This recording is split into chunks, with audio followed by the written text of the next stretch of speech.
Hello! Hi! Je vais attendre un petit peu qu'il y ait d'autres personnes. J'ai un peu prévenu à la dernière minute pour faire le live, mais...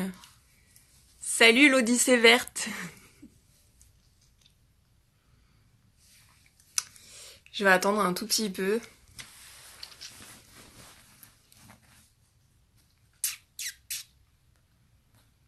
Salut!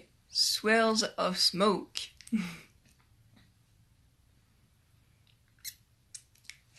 Donc l'idée du live, c'est que ça fait quelques temps que j'ai pas fait de live et j'ai pas énormément communiqué sur quand j'étais en Inde.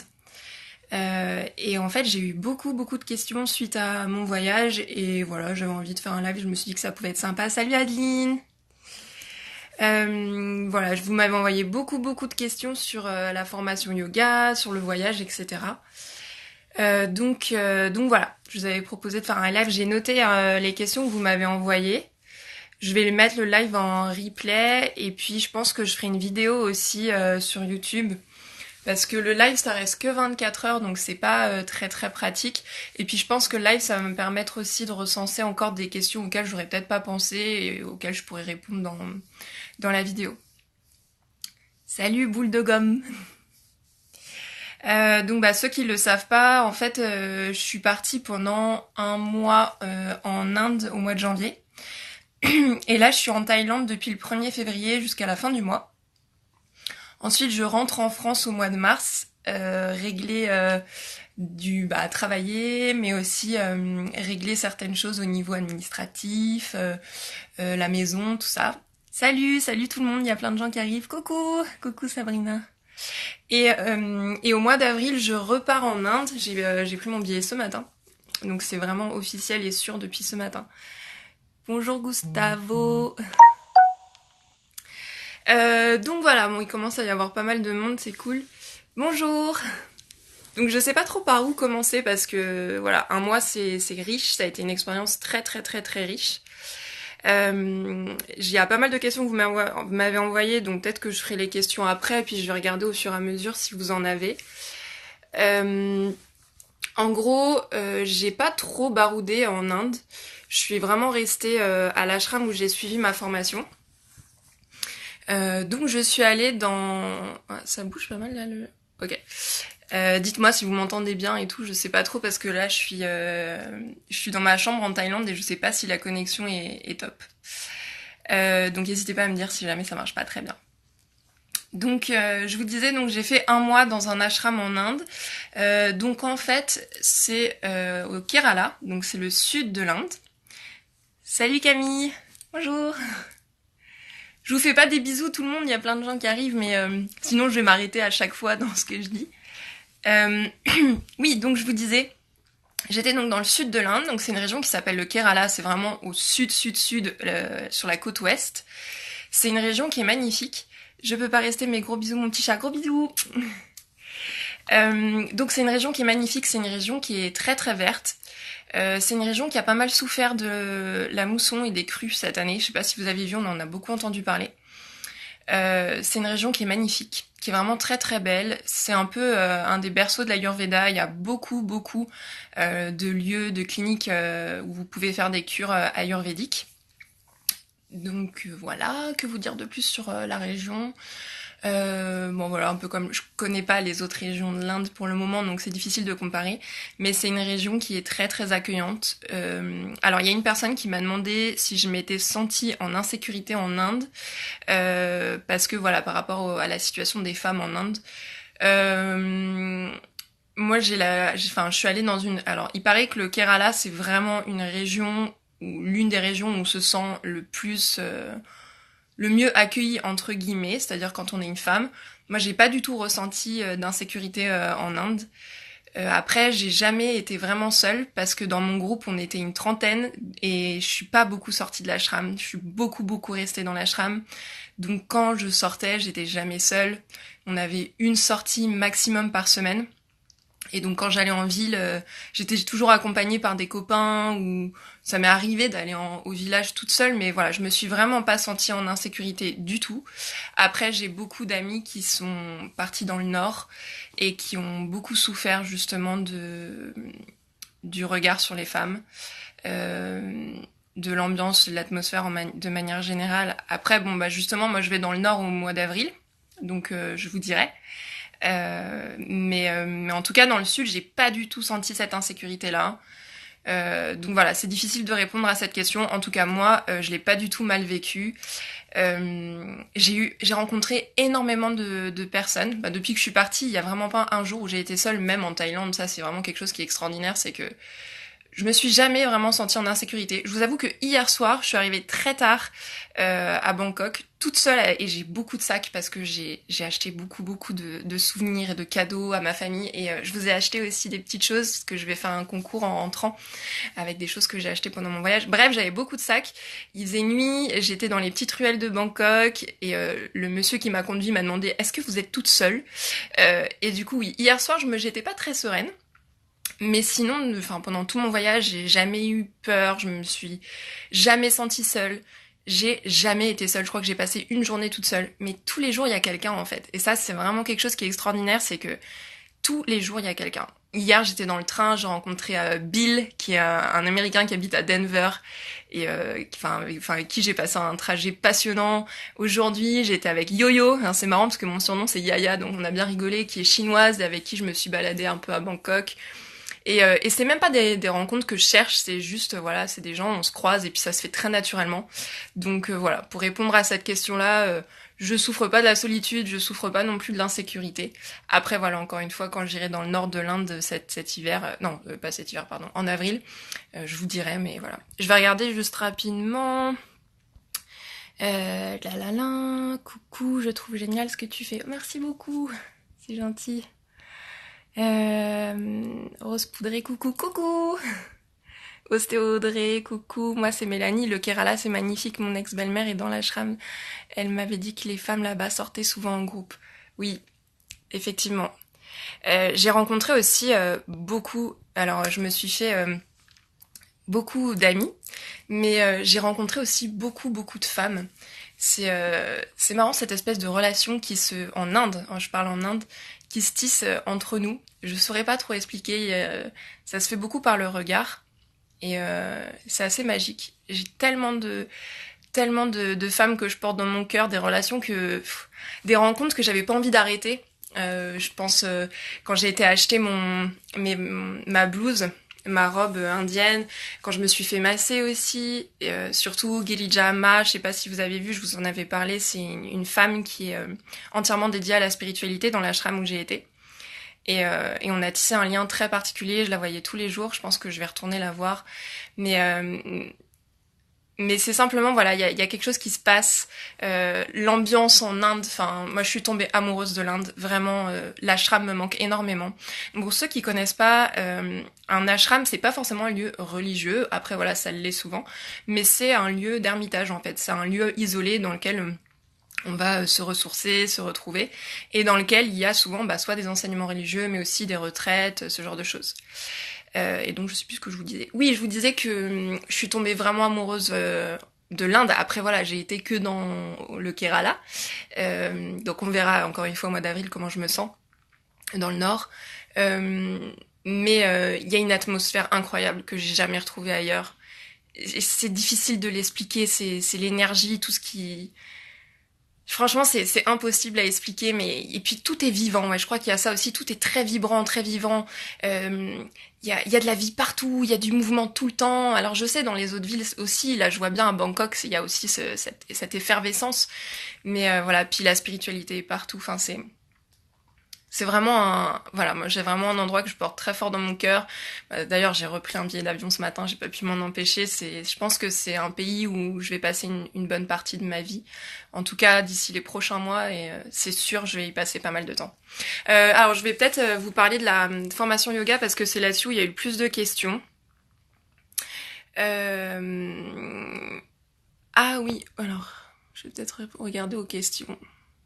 Oui, donc je vous disais, je vais vous parler de la formation yoga parce qu'il y a eu beaucoup de questions. Donc la formation que j'ai faite, c'est une formation donc pour être professeur de yoga. Donc l'ashram où j'ai été, c'est la Chinmaya International Foundation. Donc c'est un lieu absolument extraordinaire. C'est un lieu de pèlerinage parce que dans cet ashram-là, il y a la maison de Adi Shankaracharya, qui est un des plus grands philosophes en Inde et donc un sage qui est extrêmement reconnu en Inde. Et donc c'est un lieu de pèlerinage où beaucoup de gens viennent se recueillir. La maison en soi, sa maison à lui est juste incroyable. On peut pas prendre de photos. J'essaierai de vous dessiner rapidement, mais en gros c'est une maison où il y a 4 murs, donc ça fait un espèce de carré comme ça. Et à l'intérieur c'est ouvert, donc c'est ouvert vers l'extérieur. Et donc sur les murs à l'intérieur, là les 4 murs, il y a des fresques magnifiques qui racontent un peu son parcours. Et au centre, il y a un seul petit arbre qui est magnifique avec des fleurs oranges. Et le soir, c'est absolument magique. On voit les étoiles et moi, j'y allais très régulièrement le soir. Il y a plein de chauves-souris à l'intérieur, c'est marrant. Il y a vraiment une atmosphère très forte, une énergie très très particulière. C'est vraiment un lieu qui va me manquer, qui est magique. Si vous avez l'opportunité d'aller au Kerala, allez passer quelques jours dans cet ashram, c'est magique. Et en fait, autour donc de cette maison, ils ont construit plusieurs bâtiments où il y a des étudiants qui viennent de tout âge. Il y a des enfants, des collégiens, des lycéens, etc. qui viennent étudier le sanskrit et différentes cultures. Il y a des moines aussi, des gens qui sont uniquement dédiés à la spiritualité, qui viennent recevoir des enseignements. Il y a des très grands maîtres qui passent dans ce lieu-là. C'est vraiment un lieu qui est extraordinaire. Il y a un temple qui est très très très très très ancien, qui a je sais pas combien d'années, qui est tout petit et qui lui aussi est magique. On allume des petites bougies tout autour sur les murs en fait du temple. Et on allume des bougies en pensant à nos proches, aux gens qu'on aime et tout. J'avais allumé une bougie justement pour vous tous. Et puis pour ma famille aussi et tout. Et ouais, c'est vraiment un lieu qui est magique, n'hésitez pas à y aller.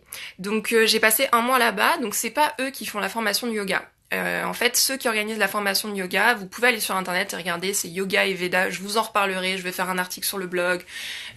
Voilà, je partagerai souvent des choses de chez eux. Parce que voilà, à l'avenir, je pense que je vais encore continuer à faire pas mal de choses avec eux. Donc ça s'appelle Yoga et Veda, je vous le remettrai, pardon. Donc en fait c'est principalement donc il y a 3 enseignants. Il y a donc Saji qui est mon maître en yoga que j'avais croisé une fois à Paris. Ils faisaient un atelier. Alors ils viennent en France de temps en temps au mois d'octobre je crois. Vers octobre-novembre, en général, ils viennent en France et ils font quelques workshops. Donc encore une fois, je vous partagerai, puis vous pouvez aller regarder, vous inscrire pour être tenu au courant. Sur Facebook, si vous likez leur page, des fois ils mettent les événements. J'avais rencontré Saji sur Paris et j'avais été absolument conquise. Donc Saji travaille avec Maitri. Donc Saji, c'est un monsieur, c'est un Indien qui pratique depuis plus de 20 ans, qui a appris le yoga à l'université, donc les sciences du yoga, mais aussi la yoga-thérapie, la naturopathie. Et il a été ensuite dans l'école, alors j'ai pris plein de notes parce qu'il y a plein de choses que je voulais vous dire que je voulais pas oublier. Il a été dans l'école de Satyananda, le Swami Satyananda Sarasvati, qui a écrit beaucoup de livres. Si vous voulez, qui est une grande référence dans les maîtres, dans les yogis, si vous voulez aller lire ses livres, je vous les recommande. Qui lui-même était en fait le disciple de Sivananda, qui lui aussi est une très très grande figure de yoga. Vous pouvez aller lire ses ouvrages, il y en a énormément.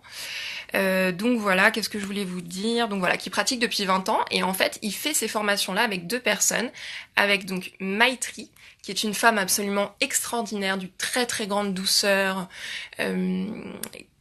extraordinaire, ouais, qui elle aussi pratique depuis très longtemps, qui vit entre la France et l'Inde. Et en fait, ils se sont rencontrés tous les deux, si je vous dis pas de bêtises, à l'ashram d'Amma, parce qu'ils sont dévots tous les deux de Amma. Et c'est comme ça qu'ils ont commencé à travailler ensemble. Et donc ils organisent pas mal de formations de yoga. Et ils travaillent aussi avec un monsieur qui s'appelle Shajish, qui lui est le professeur de tantra. Tu nous donneras des titres de livres. Oui, je pense que je vais faire une vidéo et un article sur mon blog avec les livres de référence en yoga. Moi, il y a des livres que j'ai découverts là-bas qui sont pas forcément toujours très connus en fait en Occident, donc je vous les partagerai.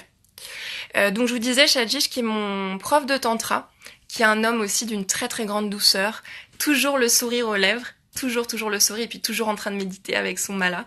Donc il est le prof de tantra. Alors le tantra, on va juste en dire un mot rapidement.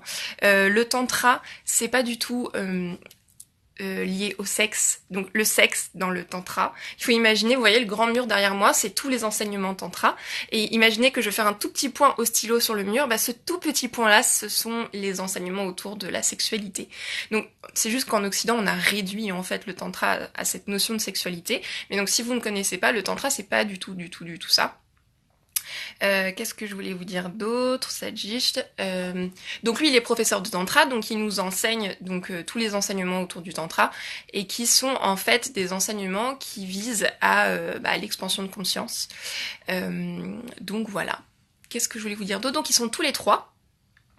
Si je vais à chaque fois, si je m'arrête, en fait, ça va durer beaucoup trop longtemps. Donc voilà, ils sont tous les trois. La formation est inscrite, certifiée à l'Alliance, Yoga International Alliance. Donc ça, en fait, c'est un peu comme la fédération internationale pour être sûr qu'il y a un peu des normes. Donc c'est ce qui vous garantit que vous pouvez d'abord, à votre tour, vous pourrez donner des cours si vous le souhaitez.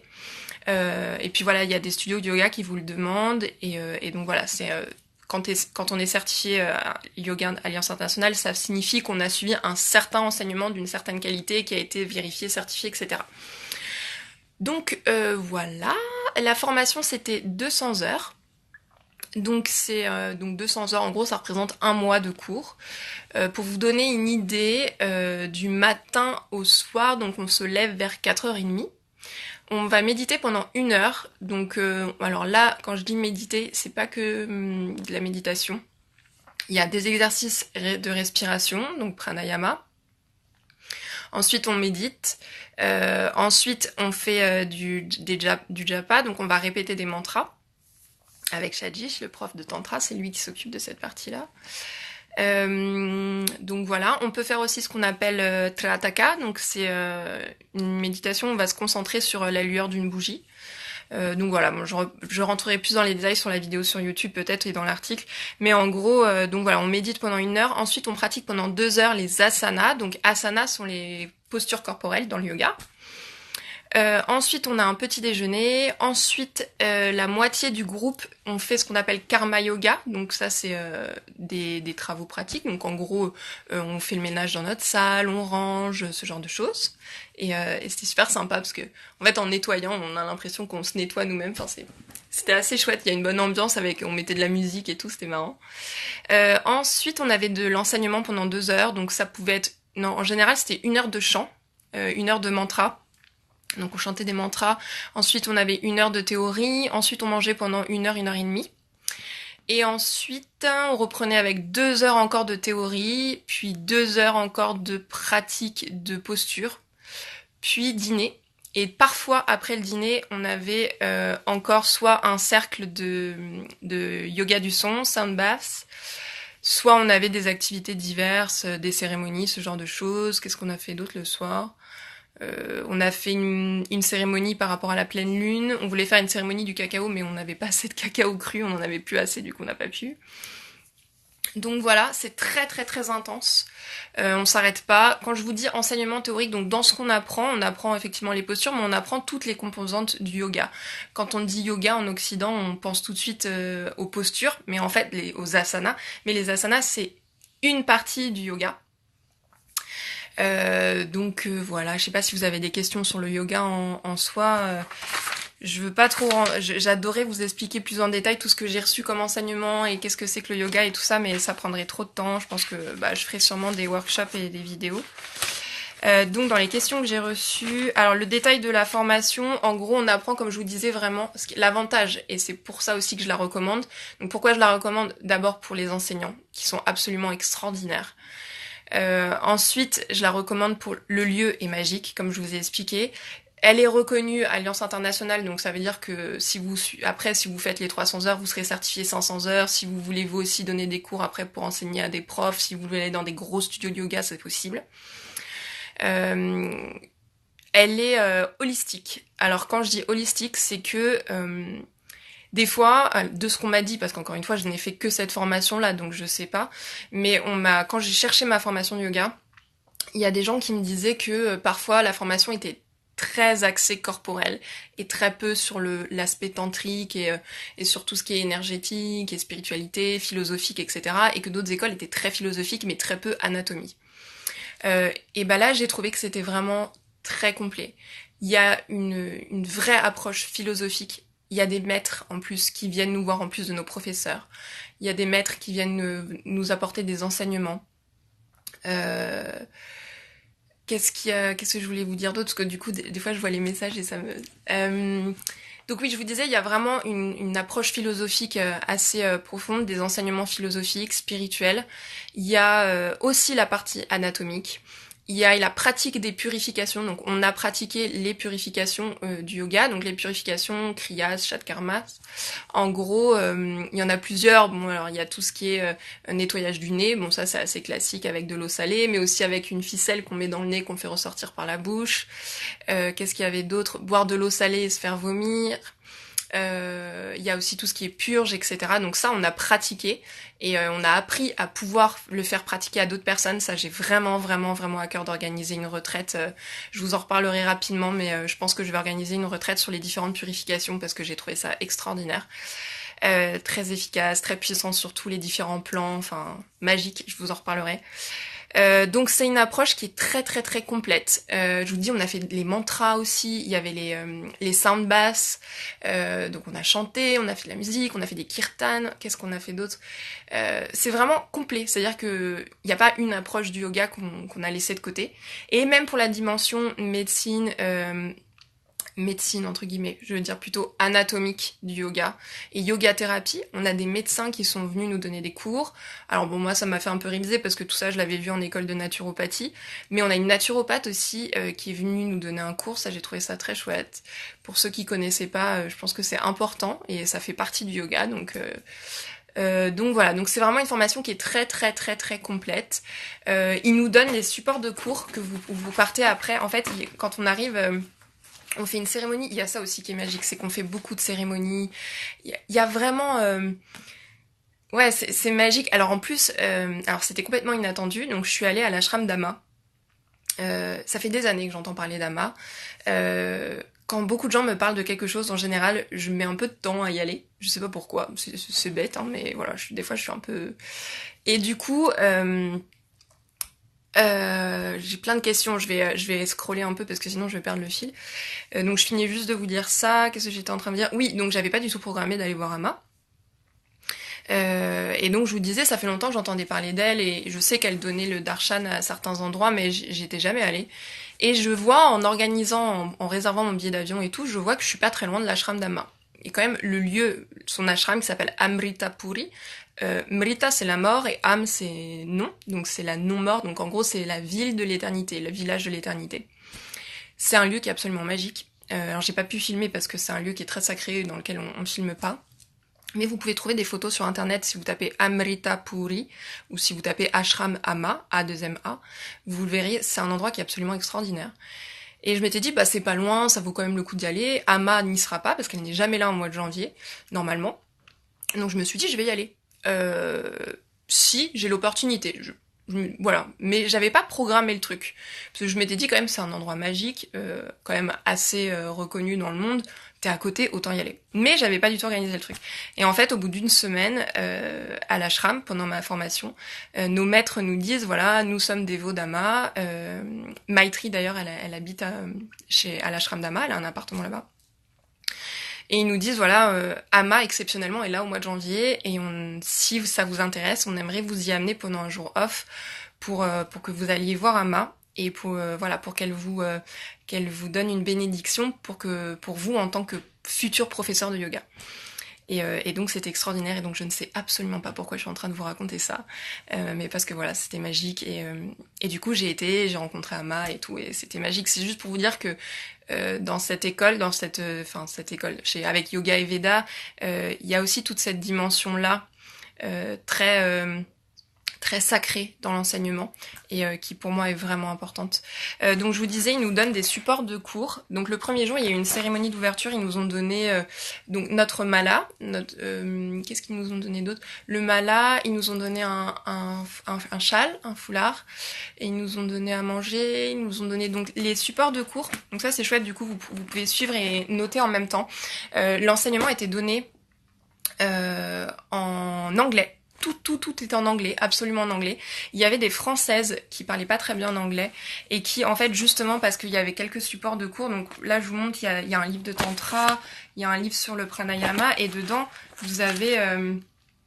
c'est écrit, mais il y a aussi des images, des schémas, etc. Par exemple, je vous cherche une image. Ah, voilà, donc là, par exemple, c'est sur le nettoyage du nez. Donc... voilà, ça se présente comme ça. Il y a des images, etc. Donc ça, c'est pas mal. Du coup, on pouvait noter à côté. Et pour ceux qui parlent pas très bien anglais, c'était vraiment une aide. Donc oui, les cours étaient donnés en anglais. Je vais regarder toutes vos questions parce qu'il commence à y en avoir pas mal. Et je parle beaucoup et très vite. Je suis désolée. J'ai trop de choses à vous raconter. C'était très riche. Alors, bonjour. Nanana, bon bisous, mon petit chat. Tac, c'est génial. Petit yo-yo. Ostéo, bravo pour... Oh, merci beaucoup. D'ailleurs, oui, je voulais vous dire, en Inde, alors de t'entendre raconter ton voyage, ça donne envie d'y aller. Mais allez-y, franchement, vous le regretterez pas. Moi, j'ai adoré. J'ai vraiment adoré. Tu nous donnes des titres de livres, donc ouais, je vous ai dit, je vais vous faire un article sur les livres que je conseille, notamment des livres que j'ai vus en Occident, que je connaissais pas en Europe et que j'ai découvert là-bas. Je suis depuis ta formation. Que faisais-tu comme travail avant ce voyage ? Alors, j'ai un parcours un peu particulier. Ça fait des années que je me forme à plein de choses. Donc j'ai fait une formation de naturopathie. Il faut que je passe mon diplôme cette année d'ailleurs.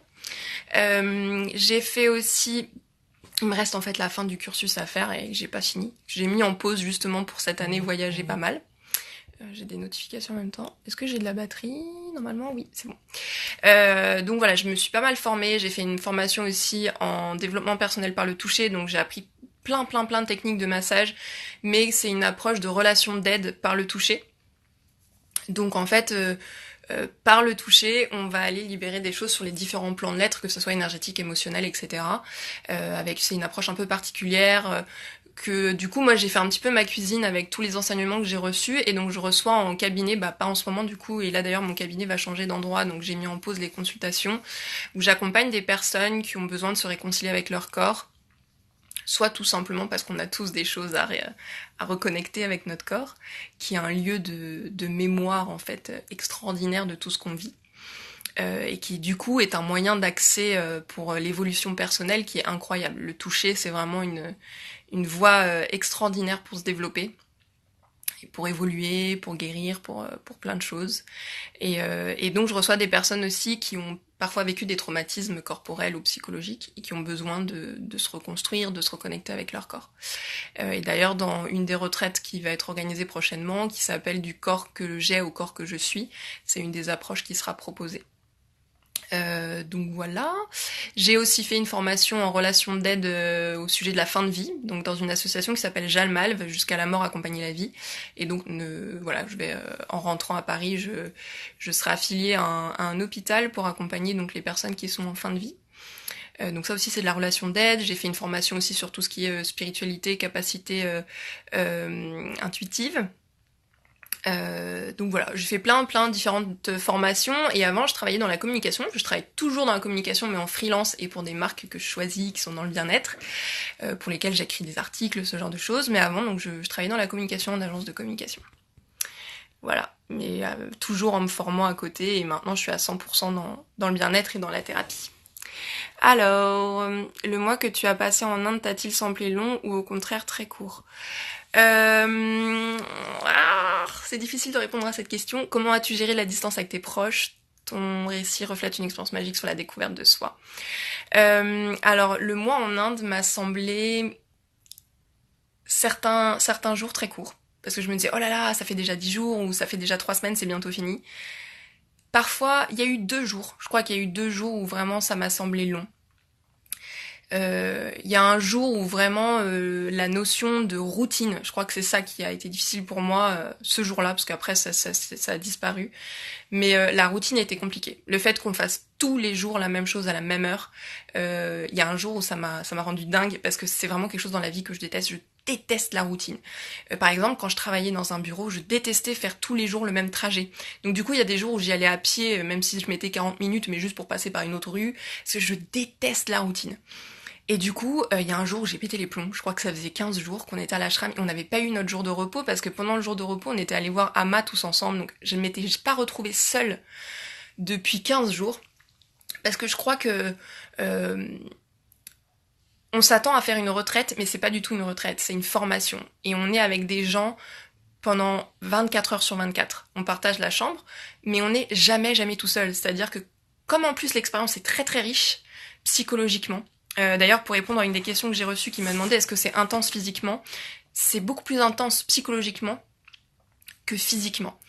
Parce qu'on reçoit énormément de nouvelles informations, que comme on pratique, ça nous fait aussi évoluer sur le point de vue personnel, donc on libère beaucoup de choses au niveau émotionnel, énergétique, physique, enfin, etc., mental, tout ça. Et on a peu de temps pour intégrer et on a peu de temps pour se retrouver seul. Donc au bout de 15 jours, à être de 4 heures du matin à 21 heures avec des gens et à apprendre des choses, apprendre, à pratiquer, bouger, méditer, etc., le fait que tous les jours ça soit pareil, ça m'a rendu complètement dingue.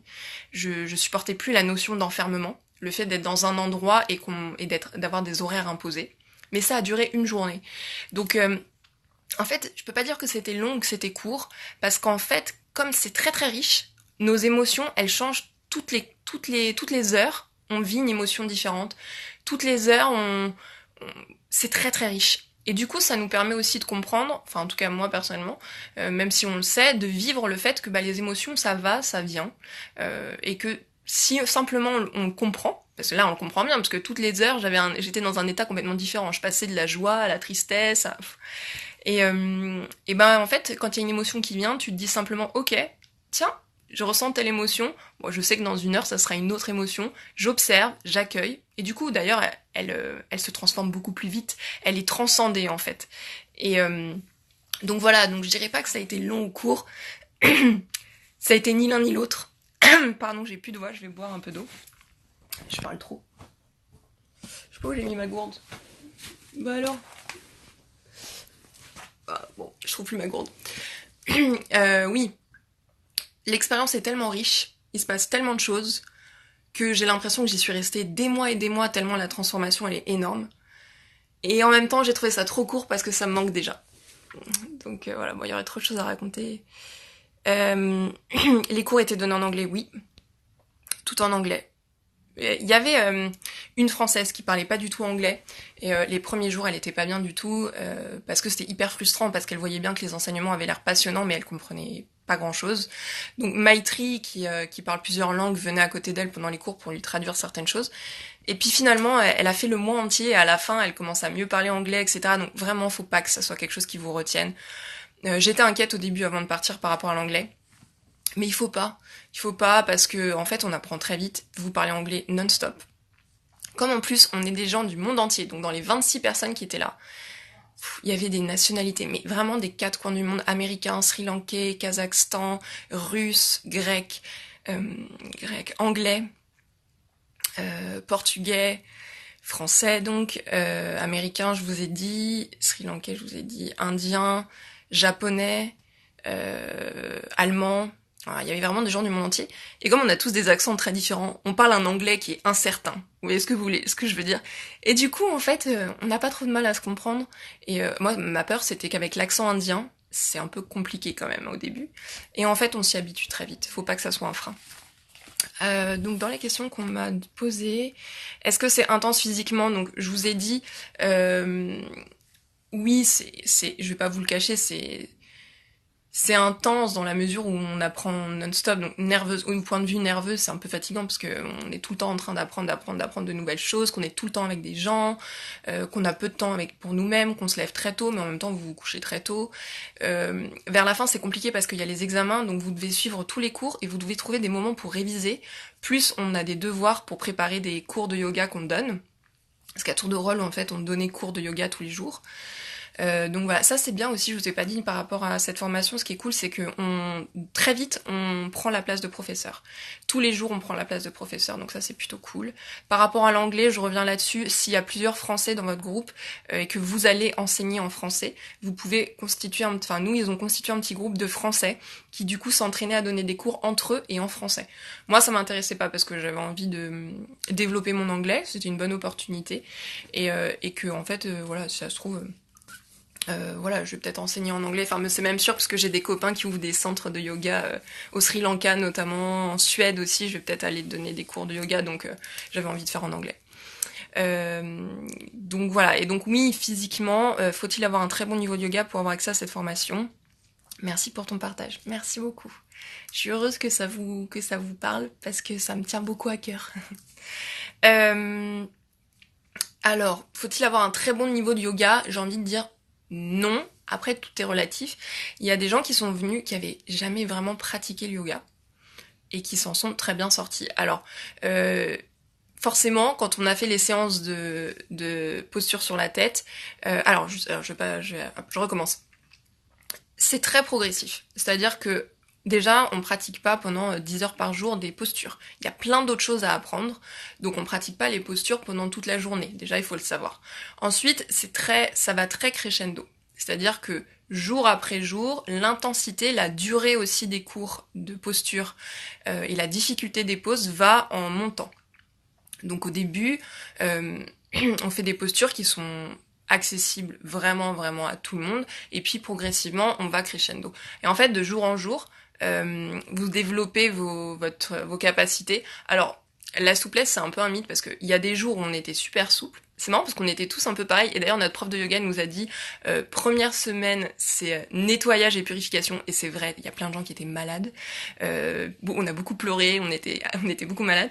La deuxième semaine c'est vous êtes trop fiers de vous, et c'est vrai, la deuxième semaine on était là super souple, on arrivait à faire des postures de dingue et tout. Troisième semaine c'est blessure, parce qu'en fait on a tellement confiance en nous qu'on fait n'importe quoi et qu'on se fait mal. Et c'est vrai, alors moi je me suis pas blessée, mais on a fait des postures en portée, enfin il y a des gens qui me portaient, et je me suis claqué un muscle du dos, mais c'est rien, le lendemain j'avais plus mal, mais bon bref. Donc voilà, et la quatrième semaine, je sais plus ce que c'était intégration je crois, ou libération. Et c'est assez vrai, transformation. Ouais, transformation. Donc ça va vraiment crescendo. Les postures sur la tête, c'est simplement en fin de formation. Et d'ailleurs, j'ai des copains là-bas qui étaient frustrés parce qu'ils avaient un excellent niveau de yoga. Quand je dis excellent, c'est qu'ils pratiquaient depuis 7-8 ans et que ils avaient envie de quelque chose d'hyper intense. Et au début, ça ne l'est pas trop. Alors, encore une fois, c'est une formation. Du coup, on passe beaucoup de temps. Ça, je vous ai pas dit, c'est hyper important. On passe beaucoup de temps sur chaque posture. Les maîtres vont nous montrer dans chaque posture les alternatives, les précautions, c'est-à-dire quel type de personnes ne peuvent pas faire ces postures-là, c'est-à-dire tel problème physiologique, si vous avez certaines pathologies ou certains problèmes physiques au niveau anatomique, etc. On apprend pour chaque posture, donc je vous laisse imaginer. On a à peu près 50 à 60 postures de base qu'on devait apprendre. On a un livre exprès pour ça où il y a toutes les postures. Et pour chaque posture, on passait beaucoup de temps. Des fois, après manger, on passait 2 heures avec notre maître. Une personne qui avait du mal à faire une posture, c'est tout flou là, je sais pas pourquoi. Bon, désolé. Je crois que c'est peut-être la connexion, j'ai peut-être plus beaucoup de batterie, donc je sais pas. Donc on passait beaucoup de temps sur chaque posture. Ce qui est très intéressant, c'est que, et ça peut aussi vous rassurer sur est-ce qu'il faut avoir fait du yoga avant, tous les corps sont différents. On était 26. Et chaque personne, on avait des difficultés dans certaines postures et pas dans d'autres postures. Donc par exemple, telle personne n'arrivait pas à faire les postures d'ouverture au niveau des hanches, et d'autres personnes n'étaient pas du tout à l'aise sur des postures qui mobilisaient les bras, enfin bon, bref. Chaque corps est différent, c'est ça qui est magique, et du coup, il n'y a pas de jugement, en fait. Il y a vraiment pas de jugement. Le yoga, en fait, on n'est pas là pour maîtriser ou pour faire parfaitement une pose, et ça, je vais vous en parler plein de fois. Je crois que je vais vous faire un post cette semaine où j'essaie de faire une posture et je la fais pas parfaitement. Mais en fait, on s'en fiche, quoi. L'objectif, c'est pas de faire la posture parfaite. Le principal, c'est de pratiquer, déjà. Et c'est justement cette approche de non-jugement qui est intéressante, c'est d'observer simplement ce qui se passe dans mon corps et de le remercier le corps. Waouh, tu me permets déjà de faire ça et c'est extraordinaire. Juste, tu me permets de faire ça. Ok, j'arrive pas à toucher mes pieds avec mes mains, mais juste, tu me permets déjà de faire ça. Et en fait, c'est pas important à quel point vous êtes souple ou vous n'êtes pas souple. Et d'ailleurs, même, il y a plein de super profs de yoga. Il y a des postures dans lesquelles ils sont pas forcément hyper à l'aise. Et alors, en fait, c'est même pas le sujet. Quand on connaît l'objectif du yoga, qui est vraiment cette notion de yoga, en fait, ça vient d'un mot sanskrit qui est yuj, qui signifie l'union. Et c'est l'union entre le corps, l'esprit, mais aussi la conscience individuelle et la conscience universelle. Donc, on n'est pas du tout dans un objectif de performance physique. Pas du tout, du tout.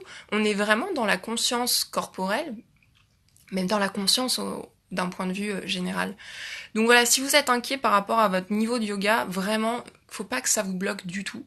Parce que si vous pratiquez déjà pas beaucoup, ça va justement vous mettre dans une bonne dynamique pour pratiquer plus régulièrement. Quand vous sortirez de là, vous pourrez plus vous en passer, je vous le dis. Encore une fois, on y va crescendo, et ce qui est magique, c'est que moi, il y avait une posture qui me faisait peur, que j'avais jamais réussi à faire. Et au bout d'une semaine là-bas, simplement parce que vous êtes dans une certaine dynamique avec vos super copains qui sont là. Moi j'avais une copine qui faisait super bien cette posture-là, alors moi il y en a d'autres que je faisais bien et qu'elle faisait pas bien. Et tous les jours elle était là à mes côtés à me dire allez vas-y tu testes celle-là, je te soutiens, je t'aide avec pas les cordes là, les ceintures et tout. Et au bout d'une semaine j'y arrivais. Donc faut vraiment pas vous bloquer là-dessus. Et comme je vous disais, ce qui est intéressant, c'est qu'on passe sur chaque posture avec notre maître. Comme on a des corps très différents, donc par exemple, on prend une posture n'importe laquelle. On va être plusieurs étudiants à essayer la posture, et puis chaque étudiant aura une difficulté différente.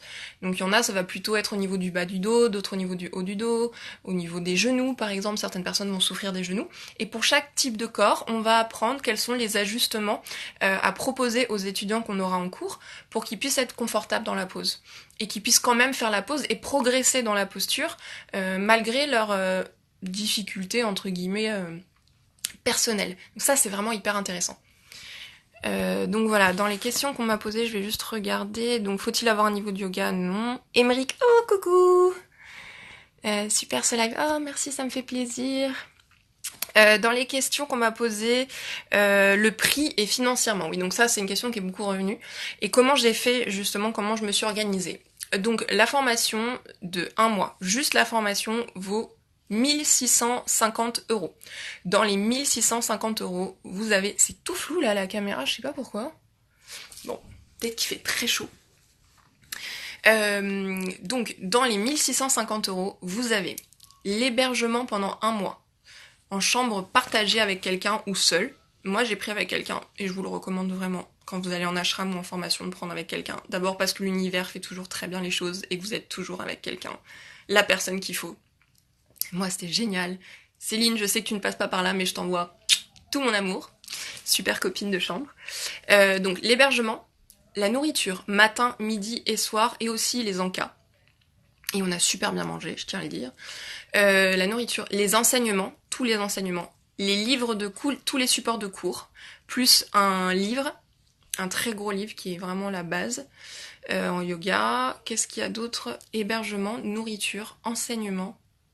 Bah c'est déjà bien, hein. Pendant 1 mois, 30 jours. Donc c'est quand même énorme, plus le certificat, la certification, Alliance Internationale.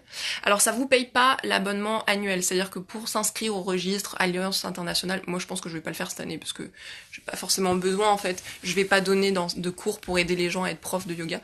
Donc, ça c'est pas compris, c'est 100 € par an, un truc comme ça. Donc voilà, ça c'est la formation. Et ensuite j'ai payé, et après il y a le billet d'avion et le visa. Le visa c'est 80 €. Ça se fait en ligne. Bon, ça prend du temps, je vous l'avais dit, je sais pas, pour ceux qui me suivaient déjà à ce moment-là, ça m'avait pris, je sais pas, 3-4 heures, j'avais un peu galéré, il y a des choses à savoir. Alors, renseignez-vous avec vos profs de yoga pour faire ce qu'il faut, pour être sûr de bien l'avoir. J'ai un copain qui a pas eu son visa, mais bon, en général, ça se passe bien. Donc 80 € le visa. Moi, le billet d'avion, j'avais pas du tout fait ce qu'il fallait parce que j'avais pris que l'aller. Prenez toujours l'aller-retour en même temps. C'est bête. Moi, je savais pas ce genre de truc. Enfin, je le savais, mais j'ai pas réfléchi au moment de prendre mon billet. Donc prenez toujours l'aller et le retour en même temps. Ça varie entre 500, 600 et 800 € l'aller-retour. Mais si vous vous débrouillez bien, en avance, vous pouvez être autour de 550 €, 500, 600 € l'aller-retour. Donc voilà, donc oui, c'est un certain coût. Après, sur place, je trouve que 1 600 € la formation pour un mois d'enseignement, c'est rien. J'ai fait une formation l'année dernière de 4 jours en France qui m'a coûté 1 000 €, pour vous dire. Donc voilà, et puis en plus, enfin, c'est un investissement tellement sur vous-même. Enfin, je trouve que ma façon préférée de dépenser de l'argent, c'est les formations. Mais ça fait beaucoup rire ma famille parce que je n'ai jamais arrêté l'école. Je suis tout le temps en train de me former à 3 milliards de trucs. Et mais voilà, c'est un bel investissement sur soi et pour la vie. Donc voilà. Et comment j'avais fait? Bah en fait, les mois avant de partir, j'ai beaucoup travaillé. En freelance, j'ai accepté des contrats que... En fait, je vais vous dire, j'avais pas l'argent, évidemment. J'avais pas cet argent de côté pour ça, j'avais pas du tout prévu ça. Mais j'ai dit à l'univers, écoute, j'ai besoin de, je sais plus, 3 600 €, enfin bref, la somme, 3 600, non, je dis n'importe quoi, 2 600, bref, 3 000 €. J'avais besoin de 3 000 €. Et je dis, bon, il me faut 3 000 €. Et dans les 15 jours qui ont suivi, j'ai reçu 2 demandes de contrat, une de 2 000 et quelques euros et une de 1 500 et quelques euros, donc ça me faisait les 3 000 €. Donc c'était des gros contrats, parce qu'en fait je travaille toujours en freelance dans la communication, et donc c'était de la production et de la stratégie de site internet. J'ai fait un gros site internet pour une société, et j'avais fait aussi de la gestion de réseaux sociaux pour une marque, et du coup... bah, j'ai beaucoup travaillé, j'ai mis un peu de côté mes projets perso, j'ai beaucoup travaillé, et c'était la somme, parce que bah, du coup j'ai travaillé plus que d'habitude parce que j'avais ces 2 contrats là en plus de ce que je fais d'habitude, et c'était la somme qu'il me fallait pour ma formation. D'ailleurs, on m'a demandé comment j'ai fait pour mon activité. Sincèrement, quand j'étais à mon ashram, j'ai pris un mois où je n'ai pas travaillé du tout. Donc j'avais prévenu mes clients, les marques, que j'allais pas pas travailler au mois de janvier. Et vous avez vu, j'ai été peu présente. Il y a plein de choses que j'ai pas fait. Mais voilà, c'était important. Je pense que je prenne ce temps pour moi. Ça fait des années aussi que je n'ai pas pris de vacances, et c'est pour ça que la Thaïlande, c'est, même si je travaille et là je m'y remets. Ouais, voilà, j'avais besoin de prendre ce temps pour moi, j'avais pas pris de vacances depuis très longtemps. Voilà, les dernières questions que vous m'avez posées, quel organisme as-tu fait? Comment l'as-tu trouvé? Alors, comment j'ai trouvé la formation? Il fait hyper chaud, je vais mettre la clim, il fait vraiment super chaud. Je vais pas tarder à arrêter le live parce que je me rends pas compte, j'ai l'impression que ça fait longtemps que je parle. C'est hyper frustrant parce que j'aimerais trop, genre, que vous puissiez me parler et que je vous vois en même temps. Je trouve que c'est hyper frustrant. Faut organiser des workshops et tout pour se voir. Voilà, normalement là je devrais avoir de la clim.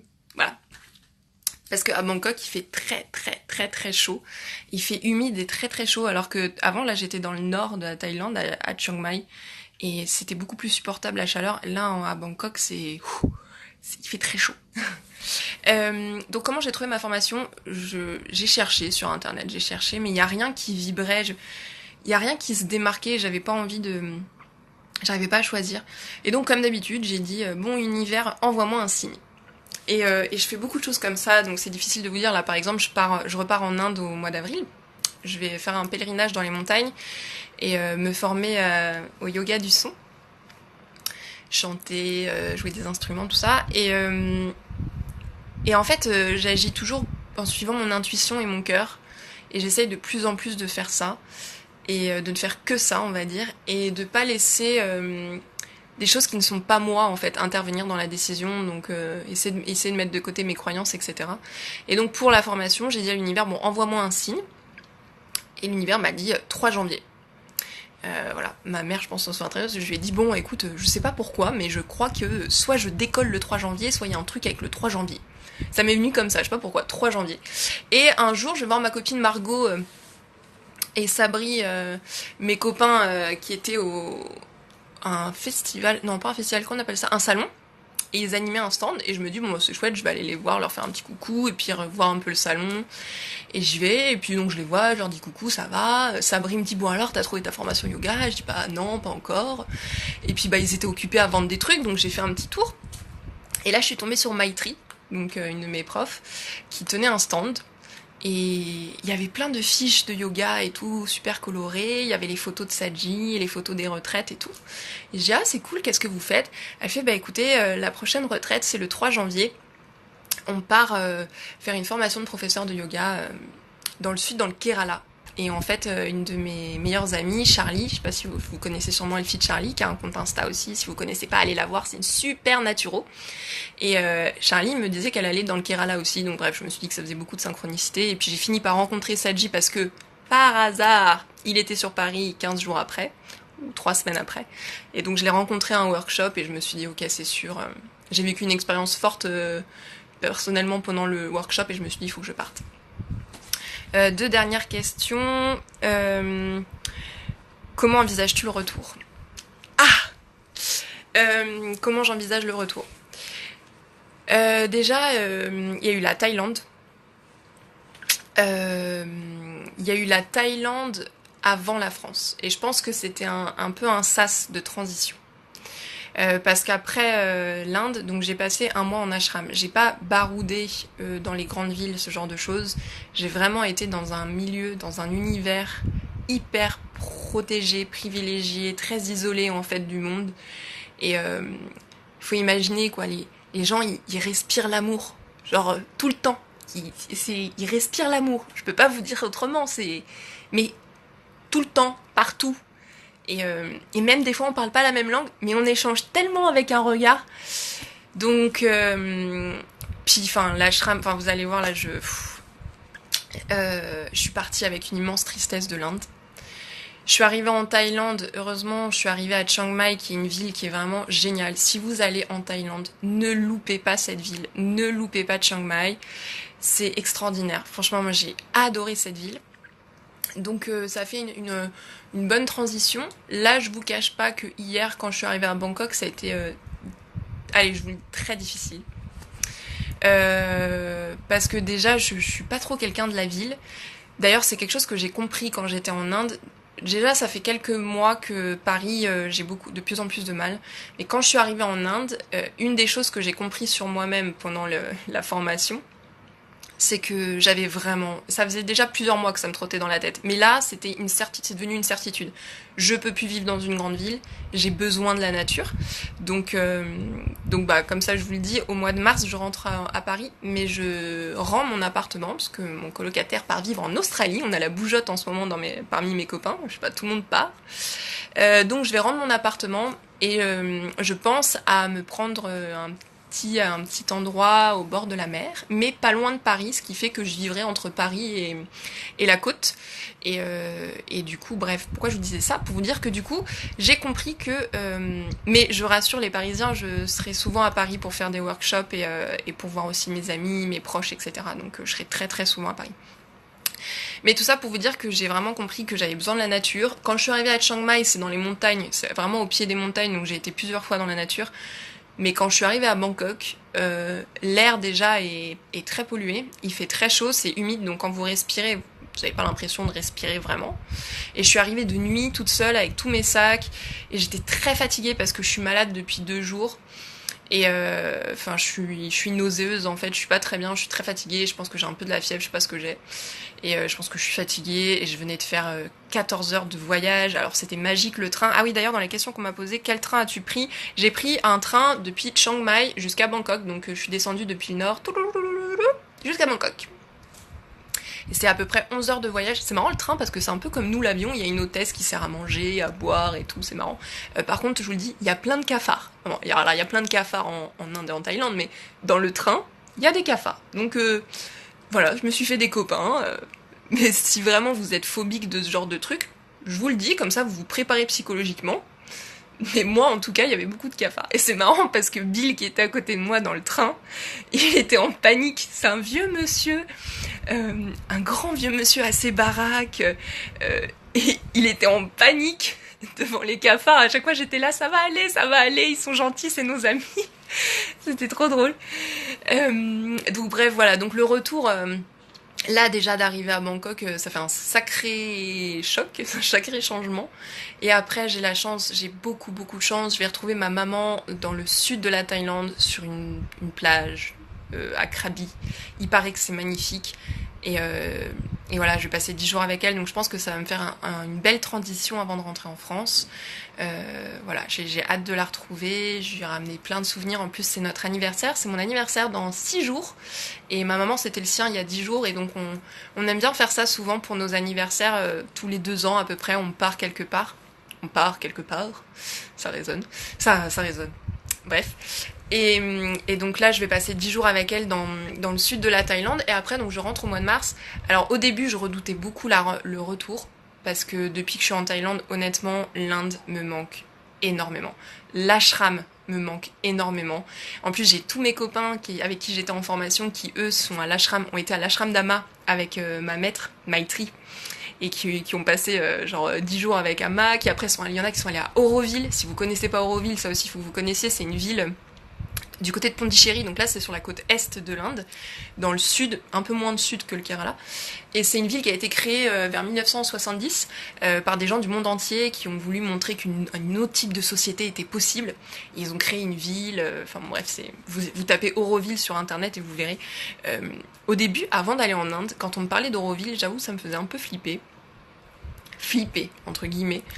Et depuis que j'ai vécu en ashram et dans des communautés de ce style-là, ça m'attire énormément. Donc je vais aller à Auroville à l'automne normalement. Et pourquoi je vous disais ça? Oui, voilà, pour vous dire que ouais, c'est une chance extraordinaire d'être en Thaïlande. C'est passionnant, c'est riche, c'est une autre culture, c'est magnifique, c'est super. Après voilà, j'ai l'impression que j'ai laissé un petit bout de moi en Inde. Ça me manque beaucoup, beaucoup. Et comme je vous disais, pour répondre à la question comment envisages-tu le retour, en fait je rentre en France un mois et je repars parce que j'ai pris mon billet d'avion ce matin, donc j'ai craqué. Voilà la réponse c'est que je pars pour revenir en Inde. Voilà, c'est vraiment un pays extraordinaire et je vous encourage vraiment à le découvrir. Voilà. Je sais pas si vous avez d'autres questions, j'ai beaucoup parlé, ça a duré pas mal de temps, je vais le mettre en replay, il y a tellement de choses que j'aimerais vous partager mais c'est un peu compliqué. N'hésitez pas, si j'ai pas répondu à vos questions, à me renvoyer un message. Alors ça aussi je voulais vous le dire, j'ai reçu énormément de messages pendant mon voyage, merci, parce qu'il y a des jours avec et des jours sans, bien sûr, et vous m'avez envoyé tellement de belles énergies, mais j'ai tellement de chance. Vous êtes trop trop trop magique et du coup je suis vraiment désolée mais des fois c'était difficile de répondre à tout le monde. Alors des fois j'ai vu vos messages mais j'ai pas encore répondu, des fois j'ai la connexion. D'ailleurs ça vient de bugger la connexion donc je pense que je vais arrêter le live. Donc je vous disais juste que du coup si j'ai pas encore répondu, renvoyez-moi un message s'il vous plaît parce que c'est sûrement que dans tous les messages après ça descend et votre message il se perd dans toutes les conversations. Donc si vous me mettez juste un petit smiley ou un truc et la conversation après elle remonte. Donc voilà, je vais arrêter le live parce que ça bug la connexion. Et salut de Nouméa. Oh trop cool. Salut. Alors qu'est-ce qu'il y a? Merci.